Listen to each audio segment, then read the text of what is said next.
Assalamualaikum warahmatullahi wabarakatuh, teman-teman. Pada kesempatan kali ini kita akan belajar tentang tasawuf falsafi.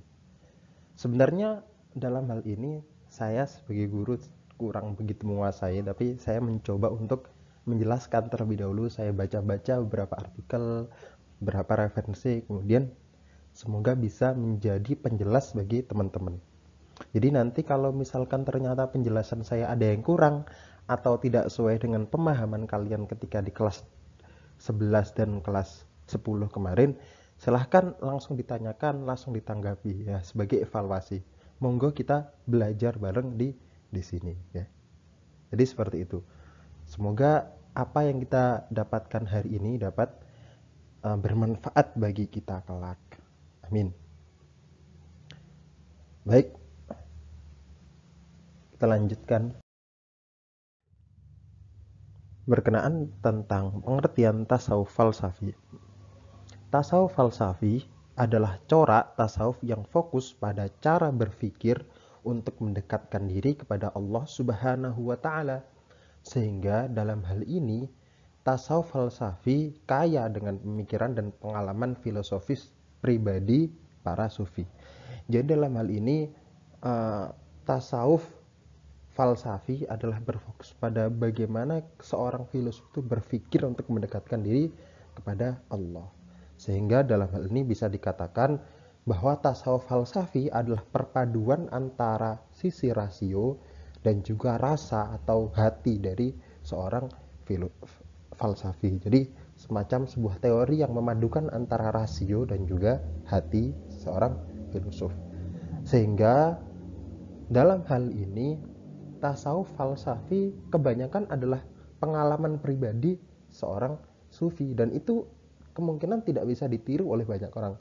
Bisa dipelajari, bisa dijadikan ibroh, tapi tidak bisa ditiru karena itu pengalaman pribadi masing-masing. Dan setiap sufi itu pasti punya pengalaman sendiri berkenaan dengan pemikiran dia, berkenaan dengan cara dia untuk mendekatkan diri kepada Allah Subhanahu wa taala. Seperti itu. Baik, semoga difahami. Lanjut. Selanjutnya, dalam hal ini terdapat beberapa karakteristik tasawuf falsafi. Jadi kita bisa membedakan apa sih bedanya antara tasawuf a'mali dan tasawuf falsafi. Yang pertama, tasawuf ini adalah pemahaman yang menggabungkan antara rasio dan rasa atau perasaan seperti yang saya sebutkan tadi.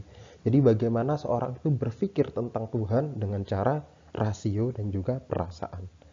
Kemudian tasawuf ini juga diikuti dengan latihan-latihan atau harus dilalui dengan latihan ruhaniyah, dalam hal ini riyadhah, sebagai peningkatan moral dan pencapaian mencapai kebahagiaan.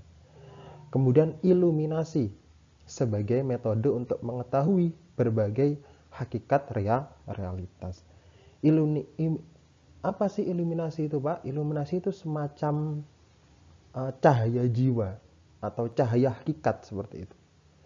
Sebagai metode untuk mengetahui berbagai hakikat realitas. Jadi cahaya ruhaniyah yang didapatkan seorang filosof setelah melalui beberapa tahap seperti itu. Kemudian falsafi ini atau tasawuf falsafi ini selalu menyamarkan ungkapan-ungkapan dengan hakikat realitas dengan berbagai simbol atau terminologi. Biasanya mereka lebih condong kepada bagaimana sih mengungkapkan simbol-simbol kecintaan kita kepada Allah Subhanahu wa taala. Mungkin seperti itu. Kalau memang jenengan kurang paham atau ada penjelasan saya yang kurang sesuai dengan pemahaman Anda, silakan langsung ditanyakan aja nanti di kolom komentar. Kemudian di sini ada beberapa tokoh tasawuf falsafi. Di antaranya adalah Abu Yazid Al-Bustami, kemudian Ibnu Arabi. Itu bagaimana mereka mendekatkan diri dengan cara berpikir tentang Allah, tentang zatnya Allah seperti itu, sehingga dia merasa dekat sekali dengan Allah. Kemudian yang saya hampir sama ini Al-Hallaj dan juga Syekh Siti Jenar, yang mungkin nasibnya juga hampir sama. Al-Hallaj ini hidup pada masa dinasti Abbasiyah. Kemudian pada saat itu mayoritas adalah Sunni, dalam artian Sunni, sedangkan Al-Hallaj itu mencoba untuk mendekatkan diri kepada Allah dengan konsep wahdatul wujud, atau jika dalam Jawa ini dicontoh dengan oleh Syekh Siti Jenar, itu manunggaling kaula Gusti, atau bersatunya Tuhan dengan manusia, atau diri kita dengan manusia. Sebenarnya dalam hal ini itu merupakan pengalaman pribadi dari kedua tokoh tersebut.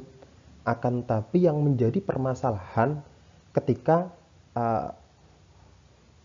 pengalaman pribadi tersebut diajarkan, ditularkan. Lah itu yang menjadi bahaya. Sebenarnya dalam hal ini jika saya dapat memberikan pendapat, jika kita melihat Syekh Siti Jenar sendiri, kita tahu beliau adalah salah satu tokoh ulama yang besar pada saat itu, akan tapi akhir hidupnya adalah dieksekusi oleh para wali. Hal ini karena beliau menularkan pengalaman pribadinya, mengajarkan pengalaman pribadinya kepada orang lain. Padahal seperti yang kita tahu bahwa pengalaman pribadi seorang sufi itu mungkin hanya dia sendiri yang bisa, sedangkan orang lain belum tentu bisa. Malah kadang ketika itu diajarkan kepada orang lain maka menjadi sebuah kesalahan. Lah disitulah menurut saya kesalahan dari Syekh Jenar, mengajarkan pengalaman pribadi kepada orang lain. Mungkin dalam hal ini saya tidak yakin, atau saya pasti yakin, kebalik, saya pasti yakin bahwa para wali itu pasti tahu tentang konsep manunggaling kaula Gusti. Akan tapi para wali itu menyembunyikan, karena itu sebagai pengalaman pribadi yang ketika itu diajarkan kepada orang awam maka akan menjadi sebuah kesalahan. Lah disinilah yang saya ulangi, disinilah kesalahan konsep wahdatul wujud dan manunggaling kaula Gusti ketika diajarkan pada orang-orang awam. Sebenarnya dalam konsep ketika itu dimiliki oleh pengalaman pribadi maka itu betul. Akan tapi ketika itu diajarkan kepada orang awam maka ditakutkan ini merusak akidah dasar bagi orang-orang awam. Seperti itu menurut saya. Mungkin teman-teman ada perspektif lain berkenaan dengan fokus adalah Al-Hallaj dan juga Syekh Siti Jenar. Kemudian dalam hal ini ada beberapa ajaran-ajaran tasawuf falsafi. Yang pertama adalah fana dan bako. Fana adalah tubuh kita atau raga kita adalah fana. Kemudian bako adalah ya sifat Allah sendiri itu bako atau kekal. Antara bagaimana kita sebagai tubuh ini melenyap kepada, atau lenyap, tubuh kita yang lenyap ini atau tubuh kita yang akan lenyap ini bersatu pada kekekalan, seperti itu. Itu filosof sekali kan, pemikirannya mendalam sekali. Kemudian yaitu konsep lanjutan dari fana, yaitu suatu tingkatan dalam tasawuf di mana seorang sufi telah merasakan dirinya bersatu dengan Tuhan. Dia hampir sama dengan wahdatul wujud atau manunggaling kaula Gusti ini. Kemudian hulul, yaitu bersemayamnya sifat-sifat Allah ke dalam diri manusia sehingga bersatu sifat ketuhanan dengan sifat kemanusiaan. Jadi bersatunya antara sifat ketuhanan dan sifat kemanusiaan.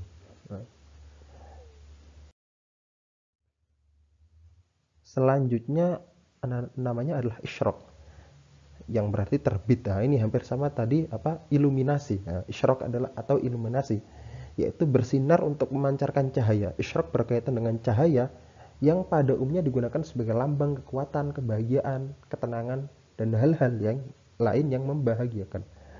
Kemudian yang terakhir adalah manusia berasal dari An-Nur Al-Anwar.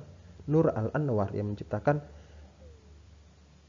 menciptakannya melalui pancaran cahaya. Oleh karena menurut pemahaman ini, hubungan manusia dengan Tuhan merupakan hubungan arus balik. Artinya ada hubungan yang bersifat atas ke bawah atau dari bawah ke atas, dan dari situlah terjadinya ittihad. Jadi ada yang mengatakan bahwa kita sebagai manusia itu merupakan tercipta, kita semua tercipta dari yang namanya Nur Muhammad. Ada yang berkata, ada yang mengatakan seperti itu. Nur Muhammad merupakan pancaran dari Tuhan atau Allah itu sendiri.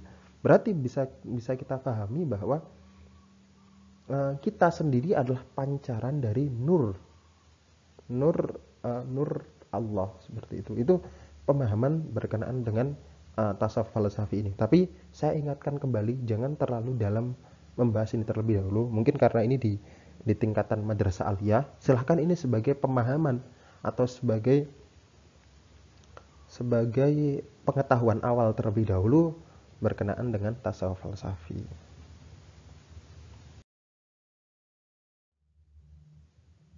Setelah kita mengetahui tentang tasawuf falsafi, maka apa sih pentingnya kita belajar tasawuf falsafi?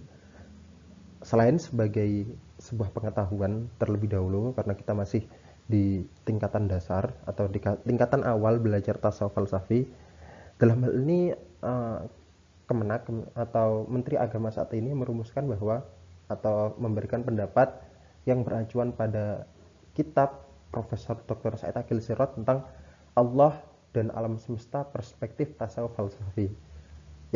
Yang beliau berpendapat bahwa tasawuf falsafi mengajarkan tentang pentingnya menghadirkan visi dan misi ketuhanan dalam segenap kehidupan, baik dalam kehidupan pribadi, keluarga, dan masyarakat, maupun kehidupan berbangsa dan bernegara. Jadi maksudnya di sini adalah bagaimana visi misi ketuhanan itu yang bagaimana sih, Pak? Jadi kita tahu bahwa Allah memiliki nama-nama yang 99 itu. Allah Maha Pengasih, Allah Maha Penyayang. Lah, bagaimana sifat-sifat ketuhanan itu kita ambil dalam artian bukan sepenuhnya, tapi bagaimana kita jika kita meladani sifat Ar-Rahman, maka bagaimana kita memiliki kasih sayang sama manusia, kasih sayang pada keluarga, pada masyarakat. Lah itu menghadirkan visi misi ketuhanan dalam diri kita. Mungkin itu adalah perspektif dasar terlebih dahulu ketika kita belajar tentang tasawuf falsafi. Mungkin cukup berat ya hari ini.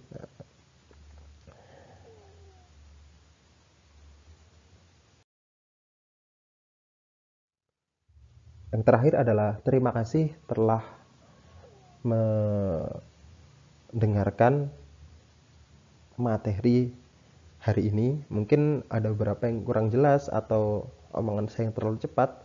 Silakan nanti difahami sendiri, difahami, diulang-ulang videonya, silahkan berkenaan dengan tasawuf falsafi. Untuk pertemuan selanjutnya kita akan melakukan atau melaksanakan ulangan harian dalam satu bab yang telah kita lalui, yaitu tentang tasawuf falsafi dan tasawuf amali. Seperti itu. Silahkan dibaca. Untuk saat ini tidak saya beri tugas terlebih dahulu. Silahkan dibaca, silahkan dipelajari. Minggu depan kita ulangan harian. Sistemnya seperti apa sih, Pak? Sistemnya nanti ada 2 rencana Bapak, yaitu melalui pilihan ganda di Google Form atau esai. Tapi kemungkinan lebih besar atau lebih banyak di esai. Tapi nanti akan saya beritahu di pertemuan selanjutnya. Kurang lebihnya mohon maaf. Wassalamualaikum warahmatullahi wabarakatuh.